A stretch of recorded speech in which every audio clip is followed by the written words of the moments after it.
Yeah. Another one of those.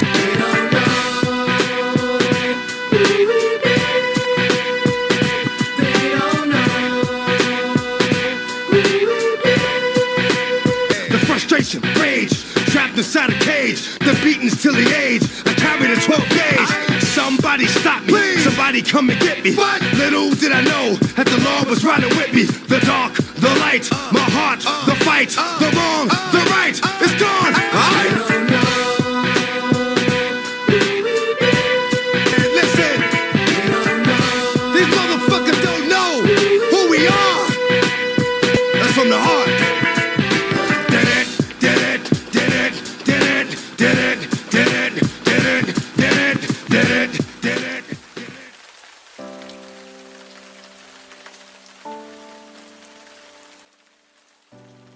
Okay, so this one's a little bit of a sadder video, because you and I are both like huge comic nerds, and Comicstorian passed away about a month ago.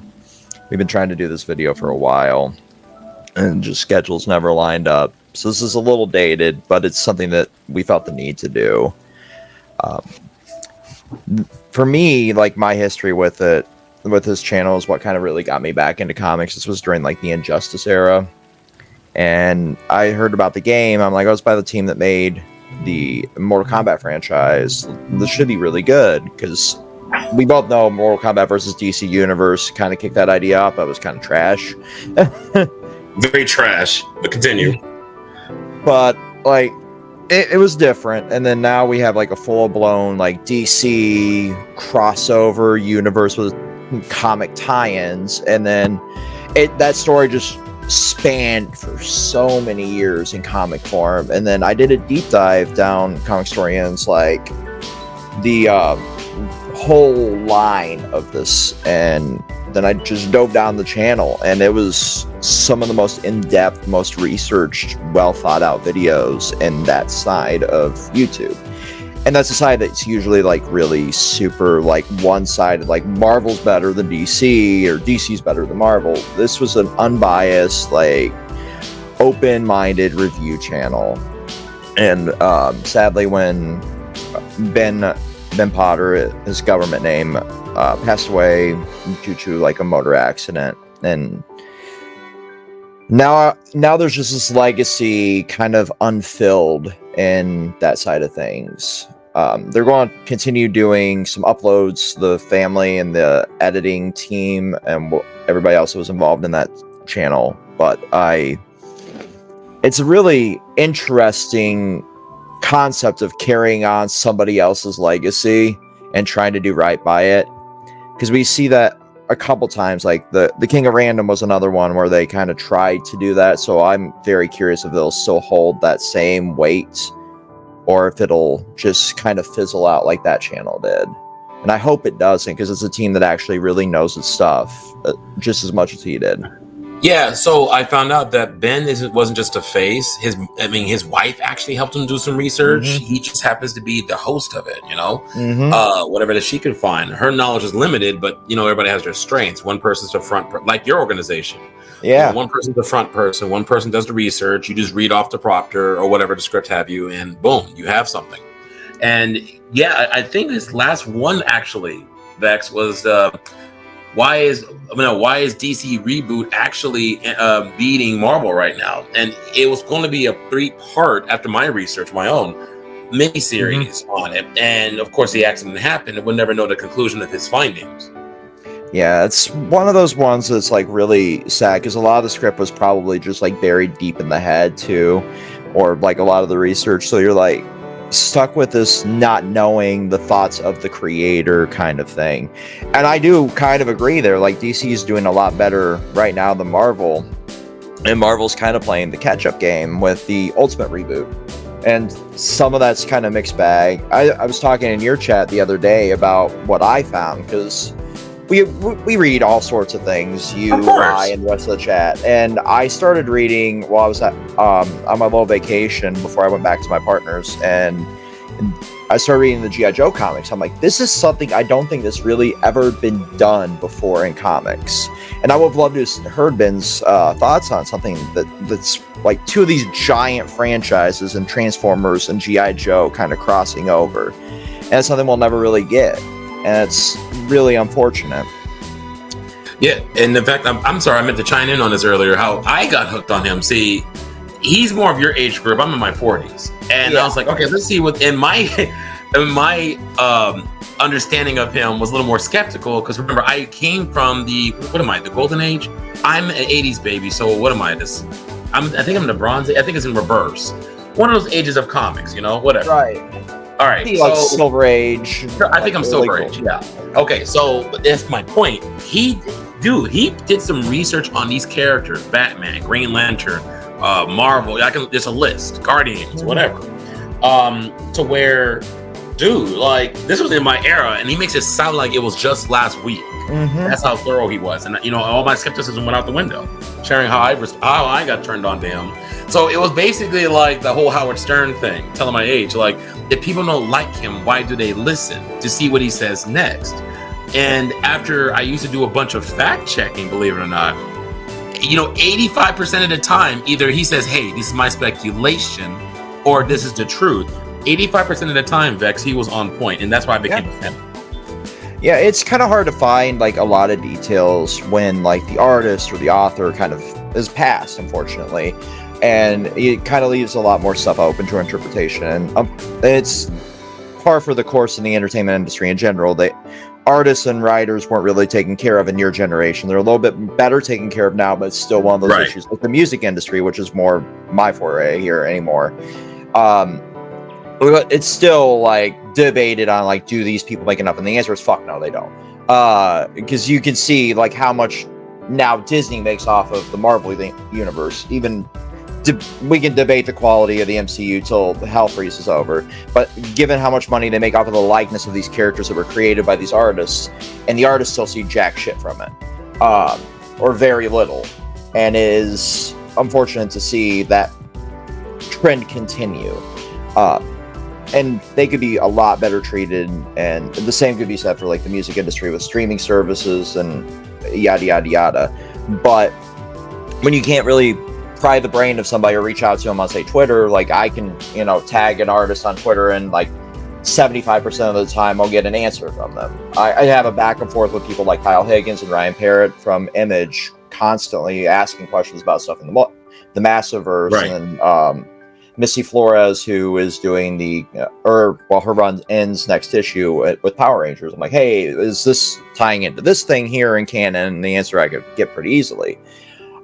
You can't always have that, especially with some of the older artists and authors and everything. And you can't really dive too deep into your era of comics, or even like the golden age, that much anymore, unless it's Ramita and people like that, who are like chronically online talking about comics.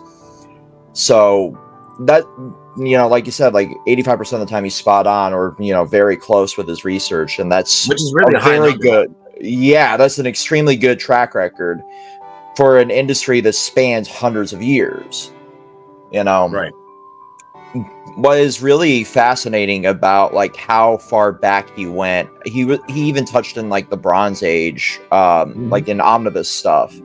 And when he was doing that, it was a lot more of like, this is my interpretation, because he didn't want to be misquoting stuff. And that was a massive respect move from me, because very few of those people are still on this earth, unfortunately. Well, we get enough of that. People are like, well, this is happening. Our industry. Well, this is happening, and this is what I'm not gonna say a YouTuber I used to work with anymore. I'm not gonna bash, but he's like, oh yeah, this is the new costume, and it was just some concept art or some BS, and yeah, that's how bad rumors get started. No, he just went with the truth. Yep, literally, like it, especially like in YouTube and content creation in general, be it TikTok, YouTube, Instagram, whatever.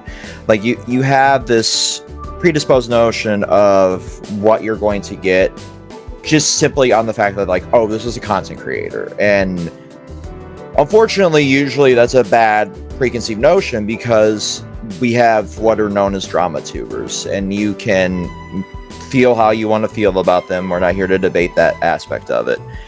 They have a very bad habit of taking stuff completely out of context. Absolutely. And some of it comes down to like the attention span, like, hey, I want a good grabber. And then they spin into like actual facts about something, or, you know, like how the industry used to be. It's a bad example, but yesterday I was just scrolling through TikTok while I was waiting on my Uber. And you know the Dune popcorn bucket, right? Yes. Oh my God. Go ahead. You first. So there was a concept art that was just a joke of a Deadpool almost fleshlight one, because they were like mocking the Dune one, like, hey, we're going to be weirder than Dune. So this guy used that as an attention grabber. I'm like, okay, I respect that you did that, and then showed the actual one where it's like Deadpool on the side with like his head shot open, and that's the popcorn bucket, and you got like part of the torso, that's the cup holder. That's the AMC one, apparently.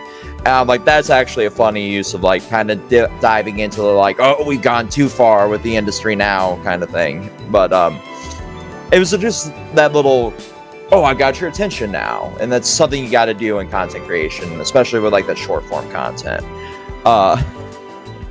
It was just funny to me, but like, It is, and they run with stuff. You give them an inch and take a mile, but we're talking about a whole generation that's a girl saying Ak2 is about to have contract deals and agents. Don't get me started. I'm like, why though? like well, it's funny, but like, why? It's what we're doing now, apparently. But no, you're not wrong, man. That's what I respect about you. You know, you're with all respect, your generation is dubious compared to this, but you're one of the rare ones who actually get it. And yes, I'm age shaming, but it's a compliment because you actually fucking get it. Yeah.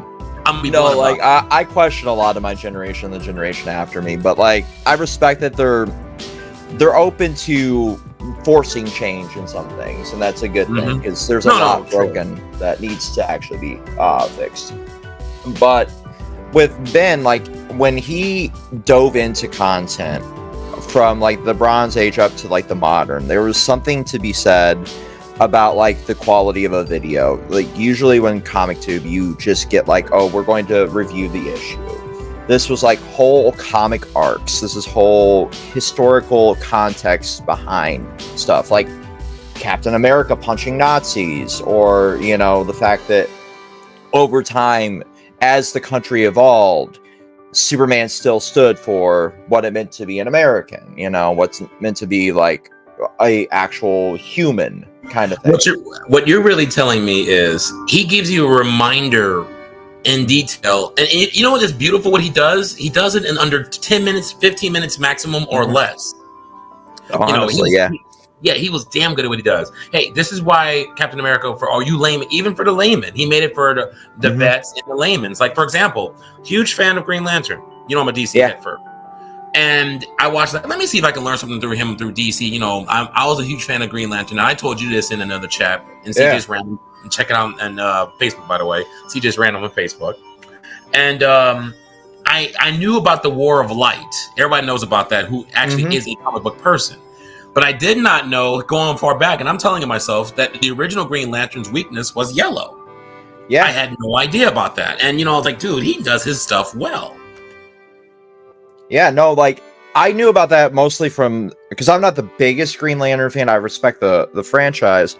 Yeah. But, like, what really got me into it was the show that was on Cartoon Network. And then I knew a bit more about, like, the weaknesses there.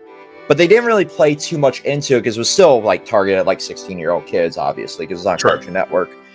But, like, they got really fucking dark with that show for what it was. And then Young Justice, you and I both know how dark that show got. Yeah, man. That one, I was shocked that it aired on Cartoon Network, and then when it got canceled, like, I was kind of mad, but they gutted the whole block besides Teen Titans Go. But that got me, you know, to dive back into DC a little bit, and then I fell in love with the Green Lantern comics. I wish they would reprint some of the Omnis, because damn, it's so expensive to find them now. Exactly. But like, yeah, I watched that same video. Like, I watched 3 or 4 different ones, like the Blackest Night video he did. I did a couple of the War of Light. I did one on the actual, like, the Crisis tie-ins, because he did... I don't think they're up anymore, because I think DC copyright struck the shit out of his channel. You beat me to it. That's very correct. You beat me to it. That was going to be on the next thing on my list, but go ahead. You got it. Yeah, that, I watched a couple on the Crises and, like, the Crisis on Infinite Earth and the Final Crisis tie-ins, and when he did, like, videos, he did like the tie-ins and then the actual like meta game to everything. I would have loved to have seen the Blood War stuff that's going on in Marvel, because I don't know if you're reading it, but it is very interesting. No, it really is. So let me ask you this question, and it just dawned on me before I forget about it. So how do you feel about the wife? I did my homework. His wife, give me 1 second. There was an article made by Alex Ross, which I thought that was interesting, considering Alex. I'm thinking the other Alex Ross, the artist, and Maria Pascani. If you're listening to this, sorry for butchering your last name. That his wife actually wants to keep his memory alive by actually having guest speakers, keeping the channel alive, but actually having guest speakers for his channel to continue his work. How do you feel about that? I don't mind it. I am curious on how it will work. That's the word. Kind of like that's kind of what King of Random did for a little bit. They honestly did do a good bit of like the final projects that they had set up, and then they started having like this like, what do we do with the channel now kind of thing. And I got to the point where I'm like unsubscribed. I look back and it's like it's done basically. Like there's nothing left to do on that channel. But like, no, that's how I felt at first. But go ahead, yeah. But when you dive into like having guests talk about comics, you unfortunately, like in the comic fandom, there are interesting individuals. I'm assuming that they'll kind of vet who they put on there to make sure like you're not going to say anything overly inflammatory. You're not going to doom the channel so it can continue having the legacy that it does have. But that's kind of where my mind's at. Like, who would they have on there that hasn't really already done that? And I think to people like Omnibus Collector, I think to people kind of like the I really don't know who they could actually have that wouldn't say anything crazy, because like that is a side of YouTube that's filled with grift at this point. True. It's not about saying crazy. It's like who's worthy. Like I'm telling my age here. When Alex Trebek died from Jeopardy, you know, they had a huge amount of guest stand-ins and stuff and whatnot for a while. Former, you know what I mean? Yeah, exactly. Champions. They had people that were celebrities or like micro celebrities, I guess you would say. Like the only person I think they could honestly hold a candle to Ben would be be the Omnibus Collector, and like that's somebody that covers not just the comic industry but also manga. And Ben did dabble a little bit in manga too, like he dabbled, yeah. So, but he wasn't. That's a good point. He wasn't as extreme anime wise, right? He basically mastered the comic realm. Mm-hmm. So like that would be the one avenue I would go. Is like, okay, this is somebody that has about the same amount of knowledge, and then also could help branch the channel out a little bit more with more of the like DC manga, Marvel manga, and maybe kind of dive into other sides. That's another factor. DC's diving into the whole new Harley Quinn. She's basically the front flagship for introducing into the anime world now with that new series that just dropped. Which is okay at best, I'd say. Yeah. No, I'm with you on that. I'm giving it I'm trying really hard. I'm just old school. I prefer to keep my anime and my comics separate. But yeah. I don't mind it. I love the animation style. I'm just tired of the isekai genre in general, really. That's what's bothering me. The art style is gorgeous. Oh God, yes. Hell, in fact, it gives me like cyberpunk. Actually, one of the artists was in oh God, about a decade back, and I do mean that. Remember that Batman movie, Gotham Knights or Harley, it was something like that, and it was like 5 mini films. Yeah, no, it was bundled with one of the Arkham games. Correct. I think it was Arkham City. It was bundled with the collector's edition of that. Yeah. So. That's how I saw it. I got the like collector's edition and saw the statue floating around in my living room here. Yeah, it's funny. So, well, all right, but hey, well, unless you got anything else, Vex, you want to shout out to what you're plugging? Anything? Any? I have a surprise project dropping 8/18. I can't really say too much on that because NDA and it's involving music artists. I don't want to get you copyright struck. Excellent. No, I get it. And there is a big. I know the guys are actually recording it right now. That's why we're hosting this on your channel first. I'll upload the archive. They're doing some Ben 10 reviews. And they're going through the entire franchise of that. And then I was ask you, no way.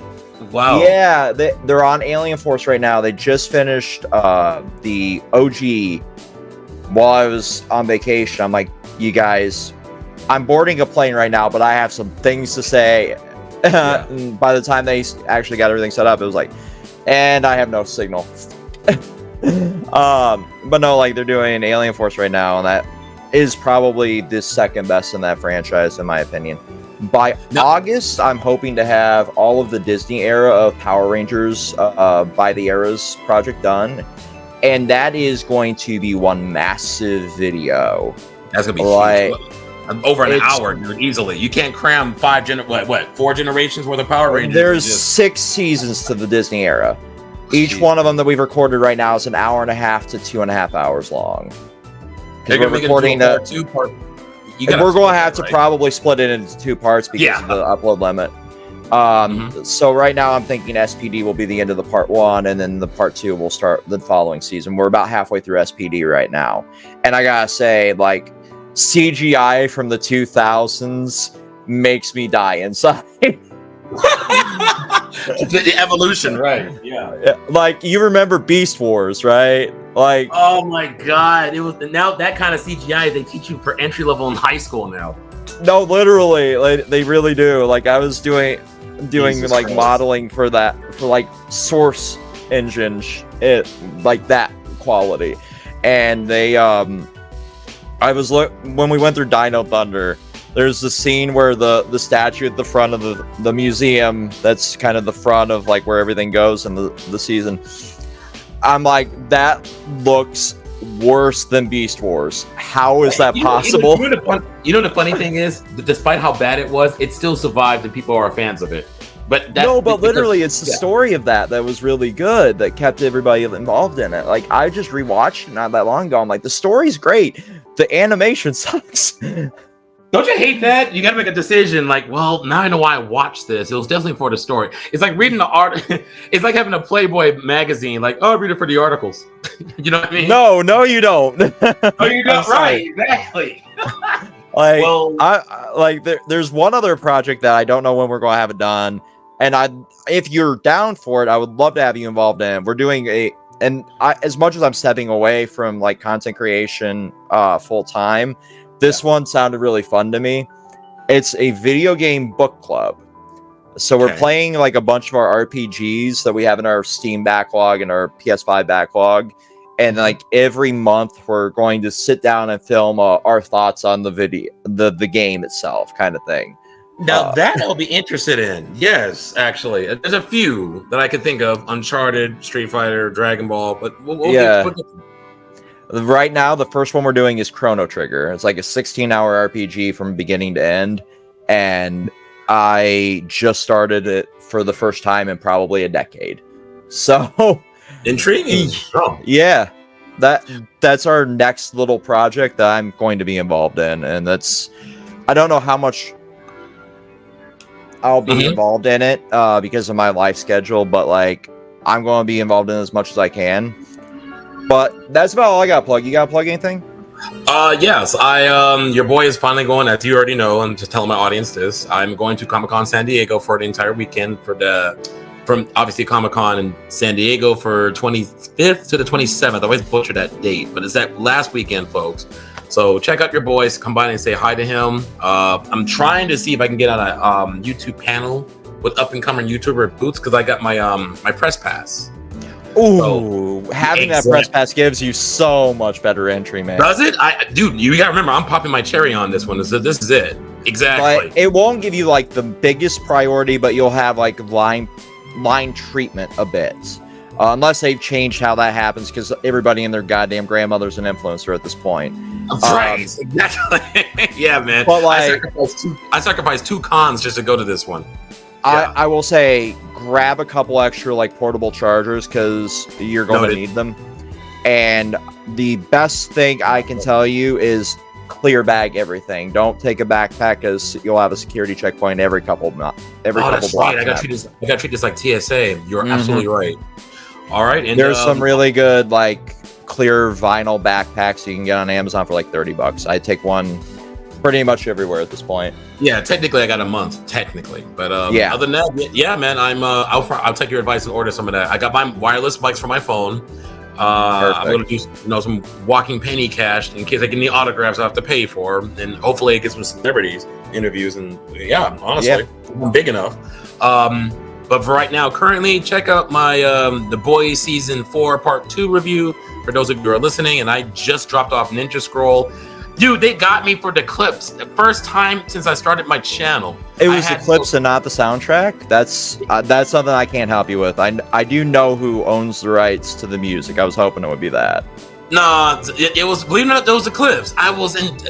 Good. The soundtrack was amazing. First of all, right? I can't do about that, but no, they got me for the video clips. I was telling my other half, I was like, "Well, goddamn!" And I had to do it. It surprisingly did well. I had, stills. I had to give them something. I had visual still, and it did surprisingly well. So I had to consider it in the future. But yeah, that was probably a better way to do that. But until the next recording, everyone, peace. No problem. Share, comment, subscribe to both of us. Peace.